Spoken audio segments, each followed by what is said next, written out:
আমার এই ড্রেসটা আমি যখন ওমরা করতে গিয়েছিলাম তখন জেদ্দা থেকে কিনেছিলাম। ওখানে ওয়েস্টার্ন ড্রেস অনেক সুন্দর সুন্দর পাওয়া যায়, সো এটা আমার জানা ছিল না। আর নেক্সট টাইম আমি সৌদি আরব গেলে অবশ্যই আরও অনেক ওয়েস্টার্ন ড্রেস কিনবো। আমি কেন রাজনীতি করবো? আমি দেশের বাইরে চলে যাবো, আমার বাংলাদেশ ভালো লাগে। আমার একটা প্ল্যানিং থাকে কোন ড্রেসটা পরে যাব, কোন লুক নিয়ে আসবো, আর সেটাই এবারও করেছি। আর সব মিলে ভালো লাগছে। আর এটা একটা মিলন মেলা, সবার সাথে দেখা হয় আর্টিস্টের সাথে, তো সব মিলে আমার ভালো লাগছে। ঈদে আমি নাটক করছি, সো এবার ঈদে আমার নাটক দেখতে পারবো। মারিয়াম ইমেল রেড অনেক পছন্দ, আর রেড পরলে আমাকে অনেক সুন্দর লাগে। আমার এই ড্রেসটা আমি যখন ওমরা করতে গিয়েছিলাম তখন জেদ্দা থেকে কিনেছিলাম। ওখানে ওয়েস্টার্ন ড্রেস অনেক সুন্দর সুন্দর পাওয়া যায়, সো এটা আমার জানা ছিল না। আর নেক্সট টাইম আমি সৌদি আরব গেলে অবশ্যই আরও অনেক ওয়েস্টার্ন ড্রেস কিনবো, সো আমি ওখান থেকেই নিয়েছিলাম ড্রেসটা।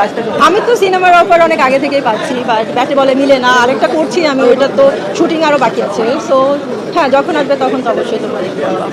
আমি কেন রাজনীতি করবো? আমি দেশের বাইরে চলে যাবো, আমার বাংলাদেশ ভালো লাগে। আমি কেন এখানে রাজনীতি করবো? অনেক সময় গল্প পছন্দ হয় না, অনেক সময় হিরো পছন্দ হয় না, সো ব্যাচে বলে মিলে না। আর আমি একটা করছি, আমি সিনেমা করবো না এটা কিন্তু আমি বলিনি, আমি একটা করছি, আমার শুটিং এখনো বাকি আছে। আমি বিয়ে করব আসলে জানি না আমি কবে বিয়ে করবো। আমি যখন বিয়ে করবো সবাই